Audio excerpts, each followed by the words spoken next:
mercados. Hoy lo hacemos con el apoyo de Santiago Fernández, su director de análisis de Intercam Casa de Bolsa, que me acompaña en la mesa de Al Sonar la Campana. Santiago, bienvenido, un gusto verte por acá. Buenas tardes. Pues había mucha expectación sobre la decisión de tasas del Banco de México, de la Reserva Federal. Banco de México mañana mantiene la tasa de interés en el objetivo de 1,75 a 2%. Además, fue una decisión unánime y en línea con la expectativa del mercado. Sí, completamente en línea con las expectativas del mercado y en línea también con lo que ha venido haciendo el último año, ¿no? Que es elevar la tasa de interés cada trimestre, ¿no?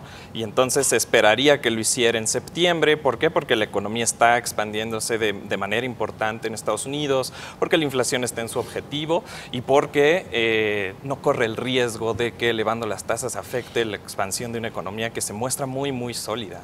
¿Algún tono, percibes algún cambio en el tono, alguna diferencia en el tono del comunicado de la FED? No, en realidad no. Sí subrayan mucho esta expansión bastante importante que tuvo la economía en el segundo trimestre del año. Hablan mucho del consumo y la inversión como dos motores bastante importantes, pero en realidad no modifican en mucho el lenguaje, ¿no? Se esperaba, por ejemplo, que hicieran una modificación al lenguaje con respecto a la postura monetaria. Normalmente hablan que continúan en una postura monetaria acomodaticia, ¿no? Y que se esperaba un poco que modificaran hacia dar a entender que la política monetaria se está acercando a ser más neutral, pero ni siquiera ese cambio hicieron y probablemente esperen a septiembre para hacer esos cambios. Tampoco hace referencias al tema comercial, al riesgo que representa el impacto de los aranceles sobre la economía, bueno, sobre la actividad económica y sobre la inflación, que era algo que también se esperaba y pues sí, no lo menciona, ¿no? Y que provoca mucho ruido en los analistas, ¿no? Porque todos los titulares hablan de eso y de hecho es un riesgo importante para la expansión global en general, pero la Fed continúa sin hablar de él directamente. Lo que hemos podido ver de Jerome Powell, el presidente, es que dado que el tema todavía se mantiene en términos de retórica y no se han hecho o no se han impuesto aranceles concretos importantes en un volumen importante en las economías, no quieren medir el riesgo, no lo van a medir y no pretenden que esto afecte sus decisiones de política monetaria hasta que en realidad ya vengan medidas importantes de restricción arancelaria. Entonces, tu opinión es que va a continuar el alza gradual de tasas. Lo que está viendo el mercado es que se esperaría una subida en septiembre, dada la solidez de la economía que ahora mencionabas, el dato que se reportó el viernes, 4.1%, y la inflación que está pues ya cercana al objetivo del 2%. Sí, esperaríamos que siguiera en septiembre. Y una vez hecha el alza en septiembre, en el mercado se ha empezado a pensar la posibilidad de que haya un alza extra en diciembre. Nosotros en lo particular creemos que la Reserva Federal elevará las tasas en septiembre y se basará en los datos económicos para realizar su alza en diciembre. ¿En qué datos económicos? En si la economía continúa expandiéndose y esto le permite continuar la restricción monetaria, porque si lo que tienes es que se desenvuelve una guerra comercial y esto afecta el crecimiento global, entonces podría ponerle una pequeña pausa a su alza de tasas y pasarla hacia 2019. Claro. Va a depender básicamente de la información económica, como dices, de qué tanto esté creciendo la economía, el empleo, que es una economía prácticamente en pleno empleo desde hace ya algunos meses. En fin, ahora, ¿la pausa de la FED le otorga margen a Banjico para no subir mañana su tasa?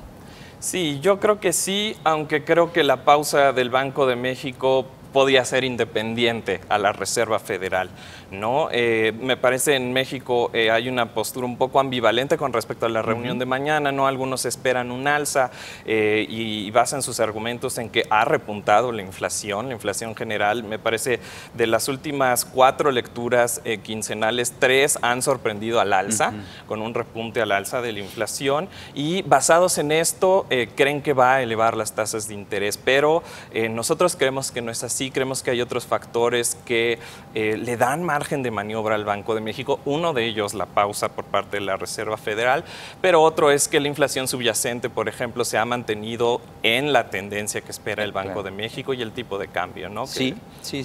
El consenso, el consenso del mercado es que Banco de México va a bajar su tasa hasta el próximo año, ¿no? O sea, este año puede ser que no la baje y como decías, la encuesta de hoy del Banco de México lo que refleja es que hay un deterioro en la expectativa de inflación y eso seguramente le va a meter ruido.